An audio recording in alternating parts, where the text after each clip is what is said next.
There's a God who walks over the earth. He's searching for a heart that is desperate and longing for a child that will give him their all. Give it all. He wants it all. And he says, love me with your whole heart. He wants it all today.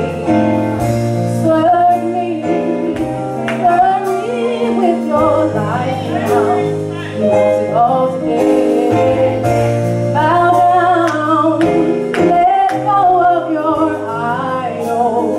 He wants it all today. He wants it all today. He wants it all today. So give it all. There's a God that walks over the earth. Hallelujah.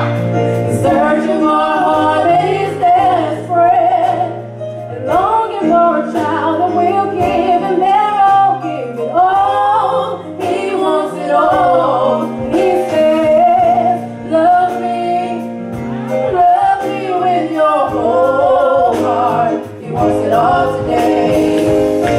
Serve me with your life now. He wants it all today. Bow down, let go of your idols. He wants it all today. He wants it all today. He wants it all today. He wants it all.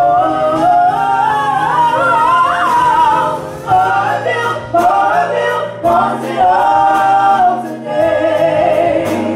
Wants it all today.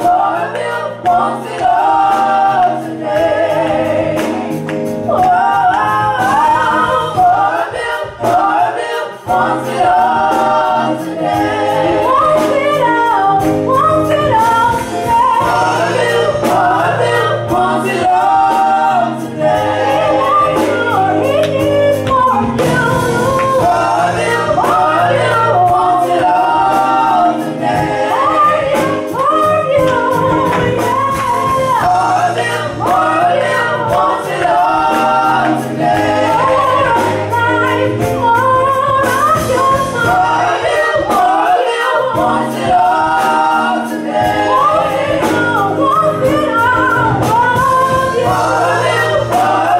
Wants it all today.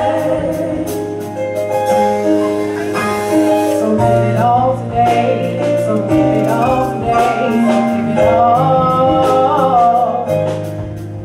'Cause there's a voice that cries out inside us. There's a voice that cries out inside us.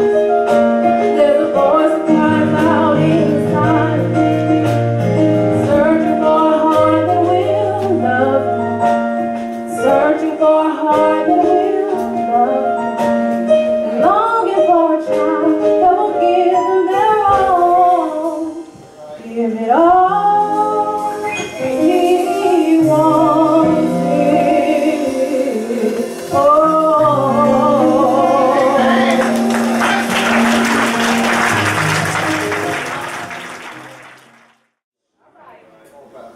I have a colleague and co-worker who was very frustrated, in fact, very upset with a doctor's visit. They were frustrated and upset with this doctor's visit, and this colleague had been sick for some time and dealing with an ailment, and as they were sick and dealing with this ailment, they were frustrated after they went and visited the doctor, because they went to the doctor after suffering for weeks, suffering for days with this ailment, with this illness. They went to the doctor, and the doctor came into the office, and the doctor read their chart. The doctor looked them up and down. The doctor asked them a few questions, wrote a prescription, and told them, I'll see you in 6 weeks.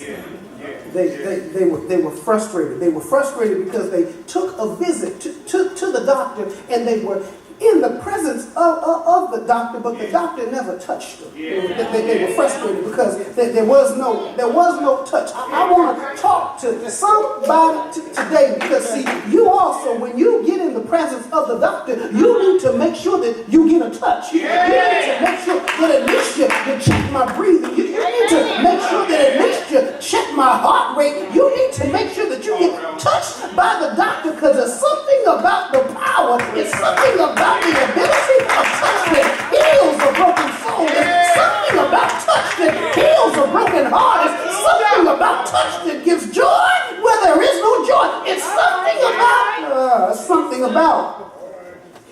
about touch. They were upset because they visited the doctor and they didn't come into contact and they didn't touch. Just on yesterday, I was embarrassed. The wife sent me to the store to get some baby goods. You know, we got a new baby and we went to the store to get something for the baby, and I picked up what the wife wanted me to pick up. And when I got home, I realized that the baby boy, I realized that I picked up something that was pink with flowers. I was embarrassed. I trying to, like many of you do, I went and showed the pink with flowers. I said, well, it'll be okay. She looked at me, told me that it wasn't okay. So then I needed to return the item that was pink with flowers to get something more appropriate for a boy. I went to find the receipt and couldn't find the receipt. I tell you, I was embarrassed. I checked my pockets, I checked my wallet, I checked my coat. I even went and tried to find the bag that the item came in and couldn't find the receipt in the bag. I ended up doing what many of you have done before. I was digging in the trash. I was digging through the trash trying to find something that really didn't have value, but it had value to me. I was digging through, I had to dig through coffee grinds. I was digging through the trash. Had to dig through old dried up grease. I was digging through the trash. Had to dig through the trash to get something that was valuable. Now, I want you to understand that God did the same thing for you. God had to dig. God came through 42 generations, and God dug through the trash. He dug through things that were not like him. He dug through things that were beneath him. And understand, God dug through all of that because God wanted to touch you in your needs. God wanted to touch you in your sickness. God wanted to touch you when you needed it most. God dug through things that were not like him. God dug through things that were beneath him. God dug through things because God loved you just then. But God saw value where there was no value. God dug through. In need of the master's touch, God dug through the trash. But again, I've learned some things recently with this newborn. Learned some things with the newborn because, see, the hospital where the newborn was born, all three of the children were born in the same hospital, but they have rearranged protocol. They've rearranged protocol. They previously, my first two children, when the child was born, I was able to bring the child out to the delivery room and show off the child. Grandparents and aunties and uncles and cousins and everybody was waiting for the announcement and the delivery of the child. But now the hospital has changed protocol. They've changed protocol because now there's something that they call skin-to-skin contact. Instead of allowing the father to bring the child out for display, now the child goes to the recovery room with the mother. And the child is placed skin to skin with the mother. Research has found, in fact, indicated that skin-to-skin contact, it increases the ability for the child to bond with mom. It increases the ability for child to bond with dad. Now, I want you to understand, because see, some of you need what this child got. Some of you need skin-to-skin. Some of you need contact with God. And when you get contact with God, you'll be connected to God in ways that you are not. Some of you need skin-to-skin contact with God. So you open up your Bible on Monday and Tuesday when you normally wouldn't open it up. Some of you need skin-to-skin contact with God. And when you get a touch from the Master, but not just that, skin-to-skin contact, that they found that with skin-to-skin contact, research has shown that the baby cries less. I'm talking to the church to see some of you need skin-to-skin contact because you've been crying over things that ain't worth crying about. You've been upset when there ain't no reason to be upset. You've been mad, busted, and disgusted. You need some skin-to-skin contact. And when you come in contact with God, you realize that your kid really ain't nothing. When you get in contact with God, you realize that your desire is nothing compared to his desire. When you get in skin-to-skin contact with God, you realize that what God makes God happy is what should make you happy. You need skin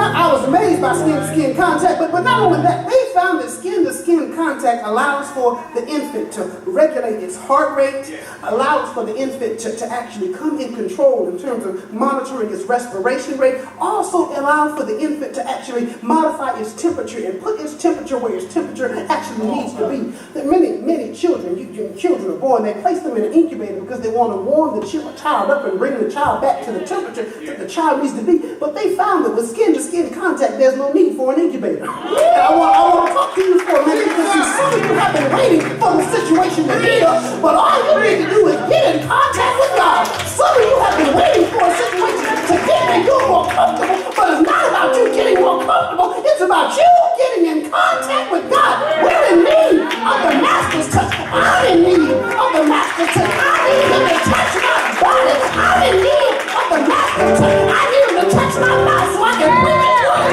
I'm in need of the Master's touch. I need him to regulate my mind so I can think like he wants me to think. I'm in need.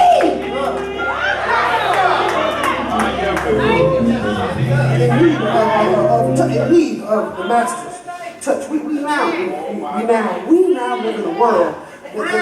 We now live in a world of touch. We got touch screen phones. We have touch screen computers. We have touch lamps. We have all kinds of objects that touch. The sense of touch. The sense of touch, our sensation of touch, is actually called the somatosensatory system. Just to classroom for a minute. The somatosensatory system, the sense of touch, is the system in which the body perceives and picks up signals from the external environment or the outside world. The somatosensatory system of the body, again, is what we call our sense of touch. It's the most complicated system in the body.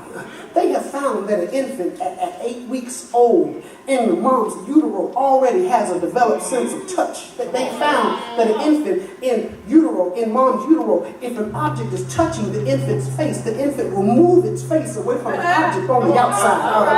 In fact, it's the most advanced sense. I want to tell you that you got to make sure you have a good sense of touch, because see, if you don't have a good sense of touch, you'll miss what God is saying and miss what God is doing. It's the most complicated, involved sense of the body. And you also need to understand that if it's the most complicated sense in the body, then also when I take it to a spiritual aspect, it's the most complicated sense of this. I need to make sure that my touch in terms of touching and connecting God is right. I need to make sure that my touch in terms of knowing where God wants me to be is right. I need to make sure that my sense of touch is right. That's right. Again, the somatosensatory system of the body is the most complicated system. There are all kinds of receptors placed in the skin. It's the somatosensatory system. There are thermoreceptors and mechanoreceptors and chemoreceptors and nocioreceptors, all found in the skin. And thermoreceptors help you sense, in fact, detect heat. Mechanoreceptors actually help you sense and detect vibrations and things that are shaking and moving. Chemoreceptors help you pick up chemicals in terms of aroma and smell, in terms of chemoreceptors. But then nocioreceptors are receptors that help you sense pain. Now understand, the sense of touch is critical to our external bodies, but it's also critical to your soul. I want you to understand this and see, we got to make sure that we don't have a defect in our sense of touch. Because when we have a defect in our sense of touch, we don't operate like God wants for us to operate. In terms of, we don't operate like God wants. In fact, there's a defect in the sense of touch called a disease called CIP. CIP stands for congenital insensitivity to pain. In fact, November 13, 2013, there was a newspaper article of a young man, a young child, 5 years old, Isaac Brown, who has CIP, a congenital insensitivity to pain. And this disease, this disorder that he has is life-threatening. It's life-threatening because this young man, he can feel a tickle. This young man, he can feel a tickle, he can feel a light vibration, but this young 5-year-old boy, he can cut himself and be in extreme pain and won't feel it because his nocioreceptors are not working. I want to talk for a minute because, see, in terms of the church, see, some of us feel the little things, but some of us miss out on the big things. And understand, when you miss out on the big things, you'll miss where God is trying to push, miss where God is trying to move you, miss where God is trying to place you, because sometimes God uses painful situations. Sometimes God uses painful people. Sometimes God uses painful